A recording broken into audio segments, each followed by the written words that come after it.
If your GMC Sierra's USB port just stopped working, listen up. You don't need to be a car expert to fix this. Let's get you back on the road, charged up. First, check if your USB cable and device are working. Try them in another car or at home. If they work there, your Sierra's port is the problem.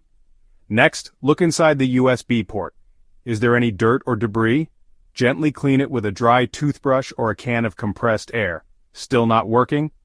Turn the truck off, open the driver's door, and wait a few minutes. This resets the system. Now start your Sierra and try the port again. If that doesn't help, check your truck's fuse box. Find the fuse labeled USB or infotainment. If the fuse is blown, replace it with one of the same size. Finally, check for software updates on your Sierra's infotainment system.